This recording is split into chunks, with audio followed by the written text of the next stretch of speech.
the Equinox. Shop put in a used ABS module. Same exact problem. No crank. 120 ohms on the network resistance. And we checked everything else. We checked wiring integrity. We did the checks of the terminating resistors. Everything was perfect. The only other variable here that you may have overlooked is terminal fretting. So here's the connector. I popped off the red plastic. And let's just measure the resistance of the tan and tan black wires on each module. Right there, it should be continuous, right? It's like a pass-through. It can actually modify the tan signal. That's the second pair, 0.3 ohms. Perfect. This module is good. Yes, made the wrong call. We're right on the right track. However, it's not the module's fault, it's the connector's fault. And let's do the same exact check on this module that they put in to verify circuit integrity of these wires.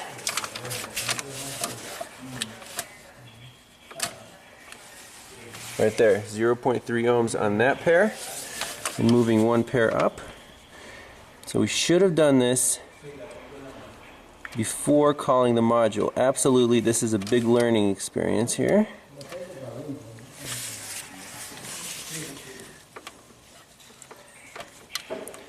Let's see, 1, 2, 3.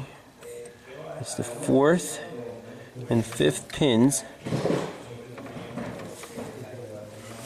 0.3 ohms. Now, on this connector, how do we determine terminal fretting? These pins are so tiny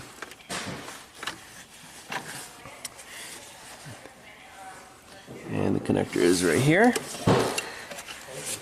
So we take an adapter from the AES Wave terminal test kit, the correct one. It's the smallest one, 0.8 millimeters. Let's start checking these tiny pins. There should be some drag on each one. Now, these four right here,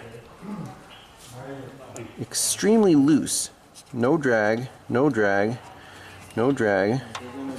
This one, much better. Why are these four messed up? I don't know. But we're going to have to pop these out, squeeze them in a little bit, and make sure there's some drag. Put some deoxit on there. This thing should fire right up. So here's the connector off of that spare ABS module. It's chopped off. However, let's do a drag test on these terminals. You can see these terminals are perfectly fine. Excellent.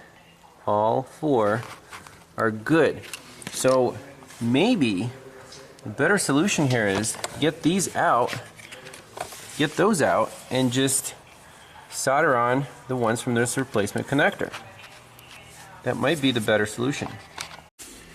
So I got one of the pins out of the spare connector. Here's what it looks like. Tiny little thing. And it looks like the actual drag, the spring-loaded part, is up top right here. So if we push this down, that should definitely close up our connector. So on the existing one, if we can get to it, if we just push down on each of the springs and spray it with deoxit, that's probably the best solution, instead of cutting these wires and resoldering them. So let's try that on the original connector. Alright, so with a pick, here's our drag test. Let's start with the first one. So very, very loose. There's no drag whatsoever on here. Let's try squeezing from the top and seeing if that spring-loaded piece closes in.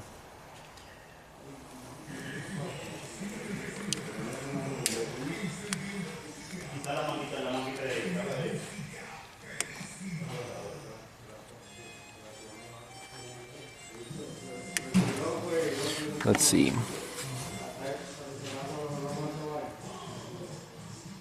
There's definitely drag now. There's no drag in the other 3. So let's do the same thing.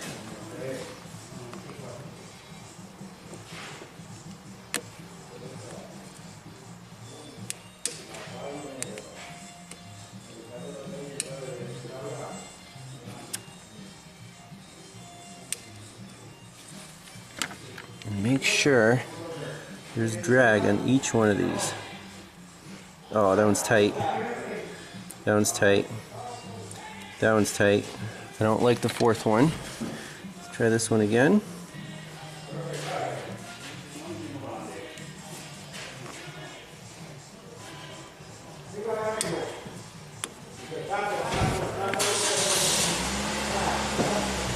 No, I still don't like it.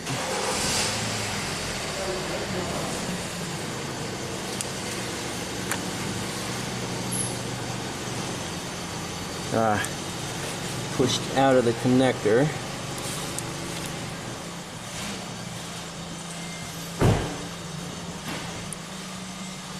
So we got good drag on 3 with a 4. Let me just take care of this last one and see why it's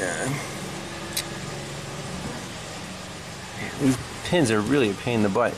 Let's fix that last one, plug it in, see if the resistance is good. Alright, so drag test is perfect on these 4 pins now. There's 1, nice and tight. 2, nice and tight. 3, also awesome. 1, 2, 3, and 4. I like it. Let's just spray these with Deoxit. Pop in our red lock connector. Do the drag check one more time. Once this thing is plugged in, it should never be unplugged unless someone's messing with it. So let's see here. 1, 2, 3, 4. Okay, that's good. Let's put this thing back together and this thing should fire up. Our moment of truth. There's the breakout box, 120 ohms, and as soon as we slide that connector in, this should go to 60. We'll know this car is fixed.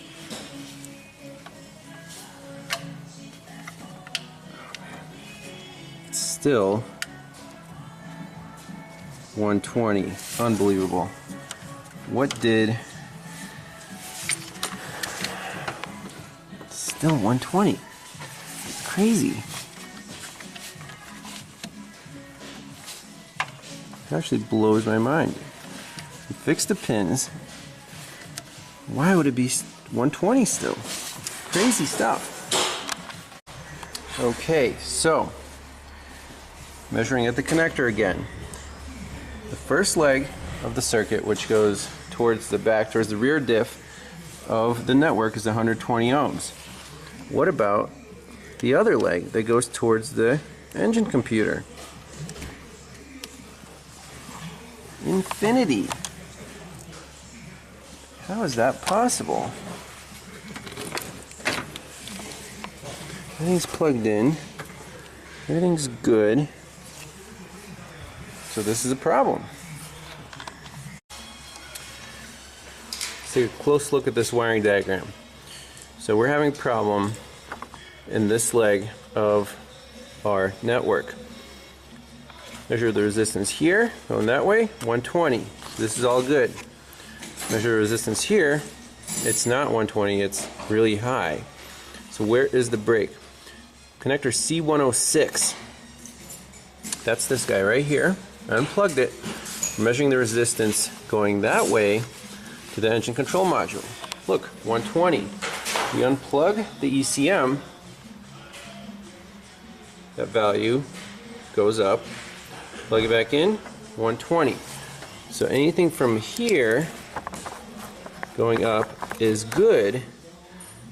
So we're dealing with a problem between C106 and this EBCM. Let's focus on that. Alright, so measuring from the ABS module to C106, that wire is good. Okay, Now let's move to the second wire. This one right here, and again, I don't like the drag on these. That's good. So both wires are fine. What is wrong here? Guys, the problem is in this connector. This is crazy. Look at the resistance. I'm going to wiggle the connector. There it is, 120.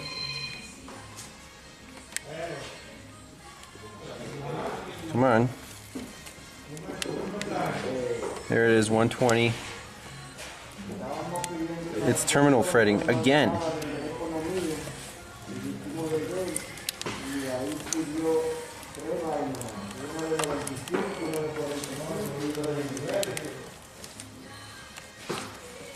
We didn't have that before. Let's clean up these pins. Do the same tightening. Look, this thing should be good to go. So same treatment. Just do these two pins. Increase the spring tension. And deox it.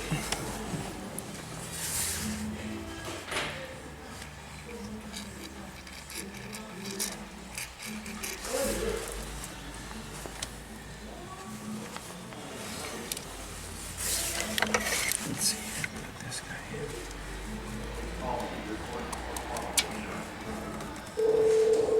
Yes, we get 120. Put this back together.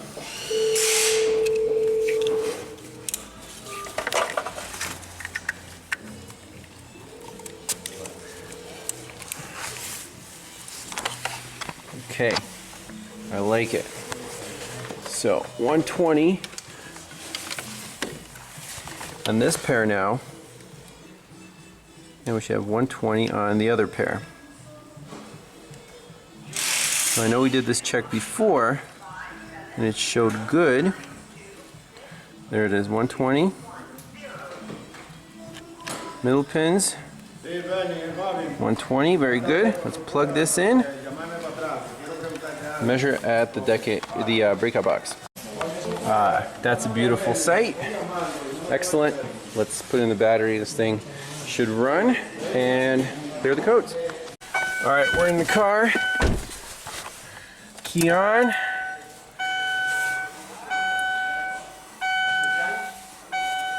Let's fire it up. Yeah. Okay, we'll see if the needles are stable, see if the communications are good. Let's jump right into GM, scan all the modules for codes. To service stability track,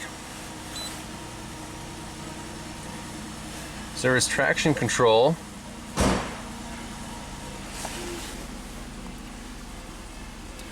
so far it's running. The gauges are not jumping around. That module is online.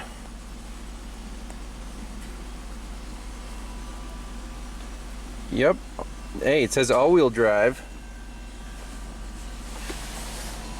Now the VIN, interesting. I think the VIN is now different. Okay, well, let's just go with it. Health report. 3.4 liter with all-wheel drive.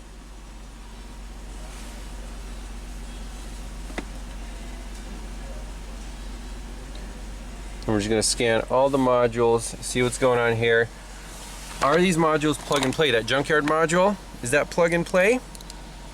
I guess we'll find out. Or if there's a VIN mismatch code or what, does it need to be programmed? Because, hey, ABS is not happy right now. Service stability track.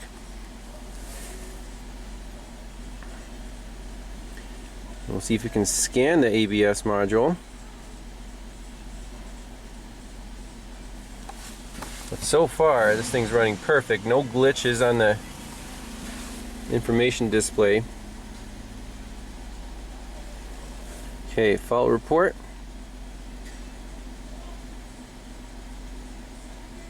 EBCM is 6 DTCs, so let's just do the full report.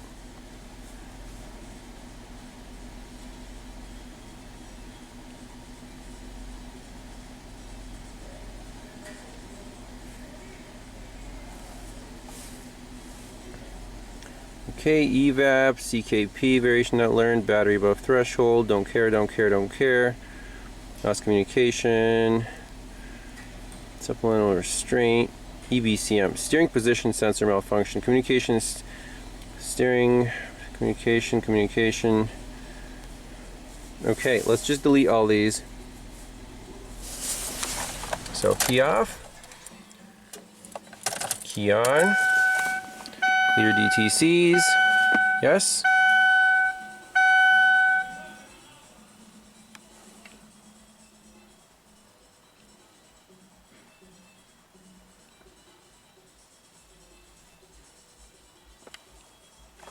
I wonder if the ABS light's gonna shut off.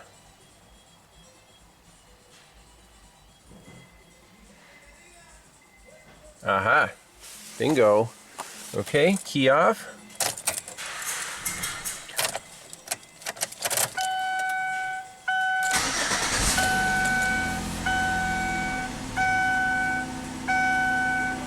I think we got it. That's a beautiful thing. That's awesome.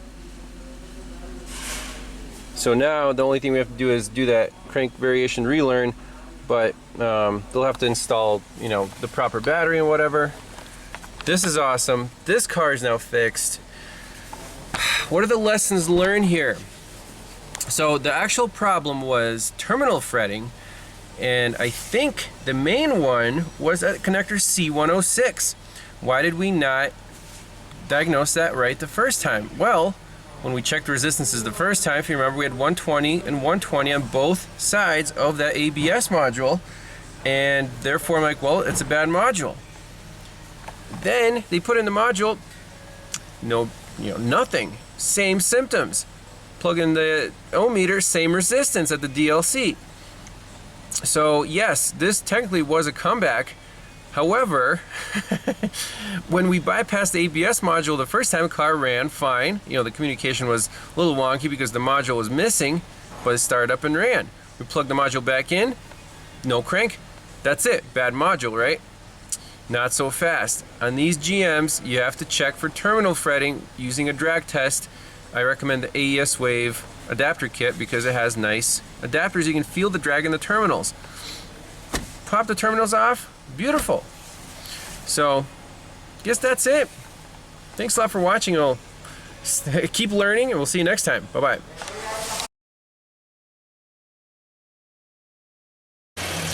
Alright, a little bonus footage on the Equinox. It already set 2 codes, and this one here I just set myself. So CKP, system variation not relearn. This is a replacement PCM, so we're going to have to do that procedure with the scanner. And then fuel system lean. That's interesting. Let's look at the fuel trims.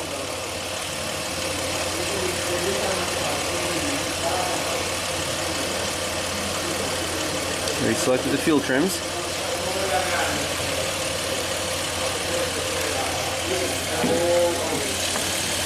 They're pegged high, 30% and 14% on the short term. Okay. Super quick check, is the purge solenoid stuck open? Well, take off the hose. Yes, unplug it. It's still stuck. If I plug it with my finger, look what happens to our fuel trims. They're gonna go down, down, and down. Keep it plugged in there until it stabilizes.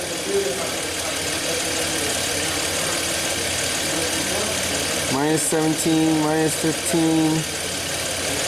So that should relearn pretty quickly on its own. We can tap this guy, I guess, with something to see if it wakes up, but let's do the crank relearn right now too. Okay, so crankshaft variation relearn is special functions.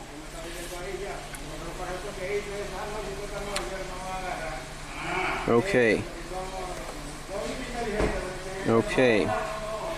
Set parking brake, do not apply brake pedal, cycle ignition from off to on. Okay. Apply and hold brake pedal, start and idle the engine. Turn the AC off. We're in park. Okay.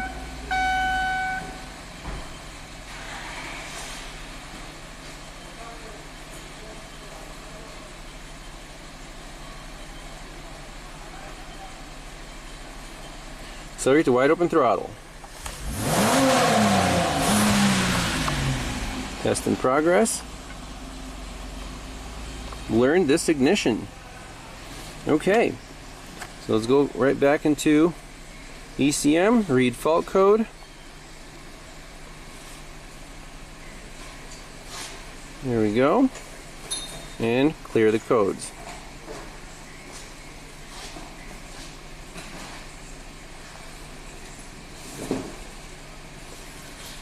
No DTCs. Engine off.